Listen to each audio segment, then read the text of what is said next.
This is Amie Chapman. This is her 12th puppy, and this is Pilaf.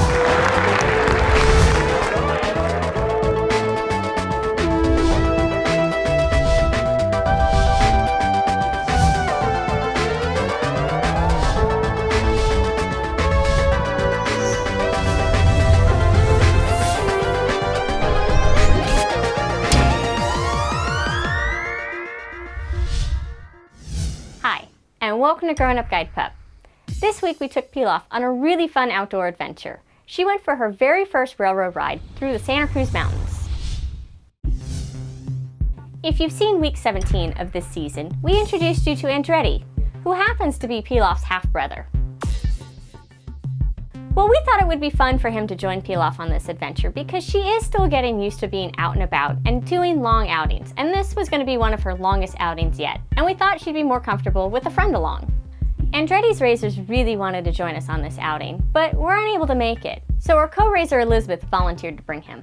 We were really excited to have Elisabeth join us on this fun adventure, well, because she's our co-raiser, and she's actually helped us with the last 6 puppies we have raised.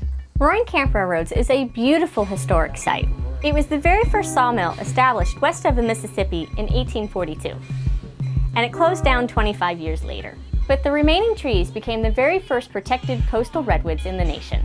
Now, I've known about this place for many years. I actually went there as a very small child with my own family, and I've always wanted to go back.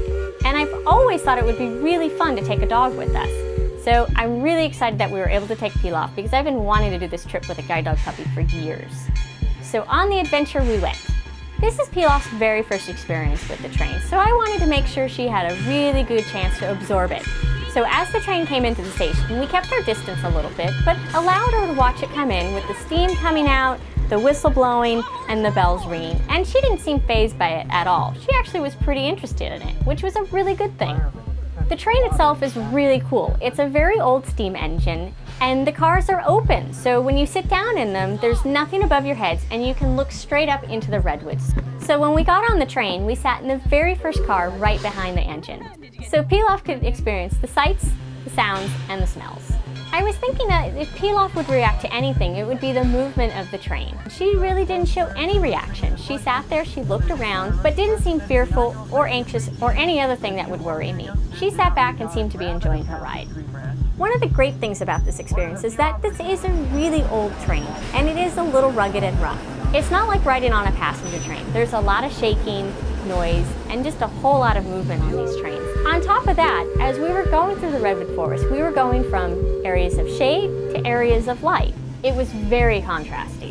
So we think this is a great stimuli visually for the dogs. Now, even though it was a warm, sunny day, once we got under the redwoods, it was a really nice, cool microclimate, so the dogs were really comfortable and we weren't worried about them getting overheated. Now time to sit back, relax, and enjoy the ride.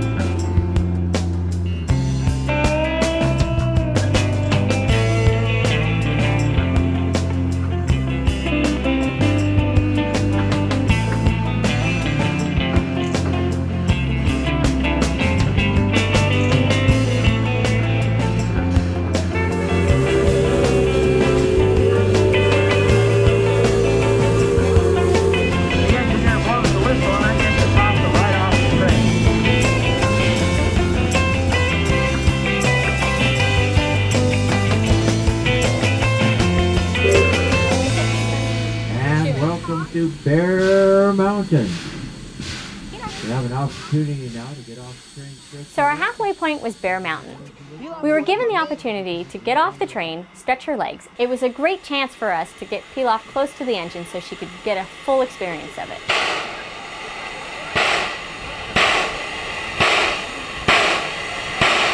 Surprisingly, she didn't seem too frightened by the loud train. And we're discovering at times she can be really a confident dog. After our short excursion at Bear Mountain, it was time to board the train again and head back to the station. On the way back to the train station, we decided to sit towards the rear of the train. That way the dogs can have a whole different experience than they had in the front of the train. It was much quieter in the back of the train than the front because we were a lot further away from the engine.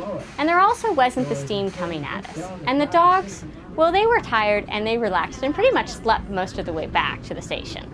At one point, Pilaf and Andretti were even sleeping nose to nose, which was absolutely adorable. And I have noticed that when I do bigger outings with Pilaf, she seems to have more confidence and does a lot better if she's got a friend along. So I was really grateful that Andretti was able to make this trip with us. As we were pulling back into the station, the train did stop to do this thing called a steam blowdown. And it had to regulate the pressure in the engine, because if it gets too high, well, that could be trouble.